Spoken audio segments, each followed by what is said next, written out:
Yeah, he does. He loves that. I think he's been doing great. Like when he didn't want to write first about authors, but then did you see him once he's?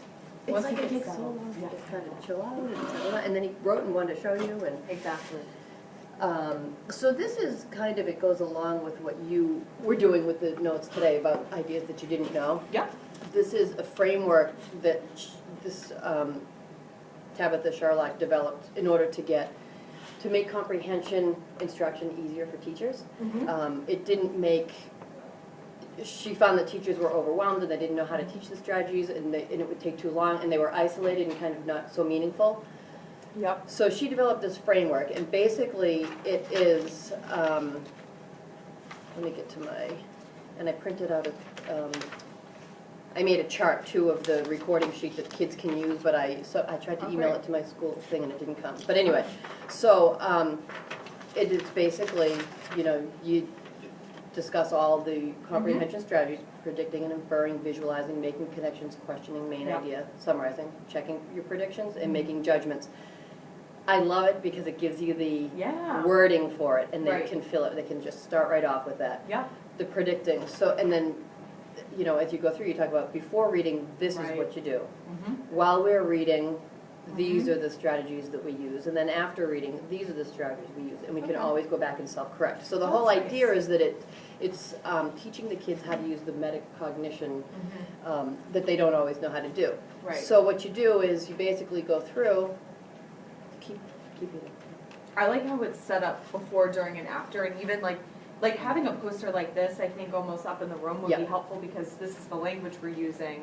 So for them to be able to see it and like, oh, that's right, before reading I need to make a prediction, or during reading these are questions I could be asking, or if I refer to them and then say, remember on our poster, let's take a look, what should we be doing during our reading? It just makes it so clear for them. And then, so they have, oh my gosh, I don't think I have the, this is the thing that I tried to email to you, and I bet I left it right in front of my computer. So, what we have is a chart. Oh, there we go. Recording sheet number 1. So, they've put their Post-it notes over this. It's a picture of their, but, so you have the blank square, and this is your first one in this chapter, I think. So this is their prediction, and under here you can't see it, but it says prediction. Okay. And it says before reading. So they know exactly, that's the only square for before reading. Then they go on to the second one. In my mind, I see, they're using the visualizing, and these all say, which you can't see, during, and then these are all your after readings. Oh, that's really cool. And so the way she said, it's kind of neat, and I mean, like we've said, Post-it notes, you know can't what? go wrong. We could use this during, because I've been thinking about this, during our snack reading. Yeah. I would love to do they just have to listen. They're not using all their energy trying to just They're just words listening, and then having something like this already set up. Let's make a prediction. All right, let's read the title. What do we think might happen in this? We already know what's happened so far in the story. What's going to happen next? So they can make a prediction of visualizing one. This I would love to apply to, because I think that'd be a nice time to like have them sit and just. It kind of gives it more meaning for that snack time reading. Right. I mean, they love to listen to it. But then we can also apply it to other things like a chapter in the social studies book, or if we're reading a science thing. Or when she talks about this, and of course, I mean, the kids here are already somewhat familiar with some of the strategies, or even if they don't know that they're doing it, they're using them. Right. She recommends using read-alouds to begin with, and you model. You have your sticky note, and you'll have that on the board and say, oh, okay, this is where I'm going to put this sticky note as I'm reading, and just say, does that remind you of anything? They know what connections are now. Right.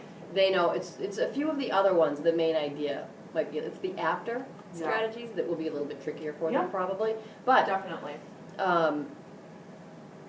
I think it makes it so easy, and it's because it's interactive, and it's like a little puzzle. They can fill it right in, and there's no question about where should I put these. Right. I found it a couple years ago, and I've used it before, and I think it's great. I like this. I think it's great. And then you could double side this, so that on the first side it's before and during, and then on the back side it's after. And then, modeling though with a reader aloud would be really good. Yeah, just so they you can see what they're going to be doing.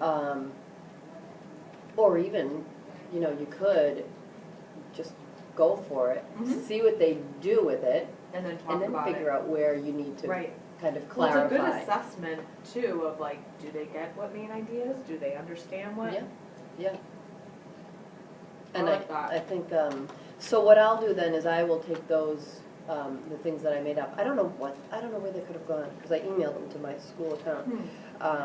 But I will print them out. It's just Yeah. this, print them out, and then, Awesome. and even to have it do it when they're doing their silent reading, because there should be some assessment. That's the other and- thing that I want to get a better handle on is when they do silent reading, like, I was thinking about this too for like at-home reading. They're supposed to read for 30 minutes a night. Mhm. There's no way to tell if they actually read or not. That's why, like, even if they write 30 minutes in their little booklet or whatever, Mhm. who knows if they actually I read know. 30 minutes? Like, I it would know, be a really good assessment if you said, you know, before schoolwork was, come in and then give some kind of comprehension question, like, tell me about the main character in your story and what they're doing. Mhm. Or tell me, you know, in a 3-sentence summary, tell me what you read last night. yep, Like something like that. But we could do that for silent reading in here. yep. Just to have some, Accountability. Because Accountability. otherwise, there are also, I'll dig them out too, you might be interested in all these, they're almost like diaries for your independent reading. And they could use it at home or just in school. Either way, maybe going back and forth would be too much, but, yeah. and it's basically, it's a checklist, but then also some room for them to put little anecdotal notes. You know, they don't have to Oh. write some big thing, Right. but it's just the genre, and then, you know, the title, and then they check off, you know, what they Huh. liked and what they, or they write what they Right. liked, what they didn't like, Interesting. and then, That'd you be know, cool. just a little kind of running commentary, and then they keep Right. it, and they keep a kind of a running record of it so that they know, and then we can look and say they're only reading this genre, because that's the other thing I don't know. Yeah. They're all reading the same, Right. you know, a lot of times the kids are all just reading the joke books. Yep. I know. I Which noticed is that. fine, but you need to Now you need to be read other reading. things. Yeah, exactly. That's what I like about this too, because you can do it with narrative or expository. Right. I mean, it doesn't make any difference, it's all Right. the same strategies.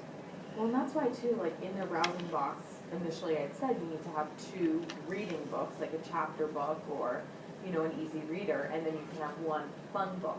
That should be all that you have. Like, you should be keeping things in your box that you can sit and sustain your reading. Right. And I feel like I almost like I need to go over that again and then really talk about, you know, because there are sometimes when I've asked the kids to take out a chapter book to sit and read, and they're like, I don't have one. Right. It's like, well, you're supposed to have one. And now that they're settled into the library routine, and it's, you know what I mean, when you say it in the beginning, kind of, it's just all the Oh, yeah. information, but Right. yeah, because, but then some of the kids too are going through their library books before, like Riley, I said, well, then just go borrow one, put it back, don't keep it in your browsing box, you know?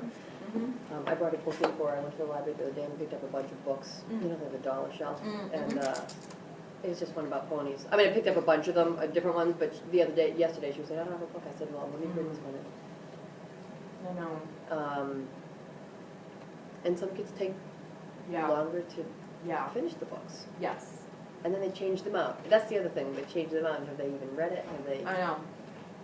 which I think guess doesn't really matter. I think we have a good majority of kids in here who are just keeping them in their box and every week just exchanging to exchange. Yep. I think there are very few readers Mm. that sit and read and actually like want to know what's going on in their book. But I think that is also the accountability thing. These are just things that you keep in your box and, you know, we don't really do anything with it, and so it's just that you have it. Right. But if there was some kind of, because like, so the teacher I worked with didn't use the Basil reader, only used, they had a browsing bag, and she did A to Z readers for comprehension, and she would sit and do skills with them. And while she was working on a skill, everyone else was responsible for reading, but they had a list of like comprehension questions they had to answer about their book. Mhm. She's like, you will have 30 minutes during this time that you need to be reading, and then they have like 15 minutes to respond in writing every day. I think that, let me find these things, Because I know I have at least 2 or 3 of them and Yeah. different things like that. They would just keep it in the browsing box. Mhm. And that is what they have to, they have to fill one out for every book. And even if it was something that, And they had a reading log. what if it went home too? What if there was some, like they understood it was a grade? Because I feel like so many Right. times when they're doing something that somebody doesn't feel like doing something and they say, well, you know what? I don't care. And you don't want to threaten recess because know. they, you know the kids that don't care about staying in at recess. But how do you get them to, and it becomes, I'll go down and grab it. That's the problem. But if it was something going home, like this is going to be great and it's going to go home, either decide every couple of weeks or, because Well, that's what I feel like they do too often. Whatever. But those are great. I want to make a poster of that one. Okay, which one? The first one or the one with Yeah, everything? Before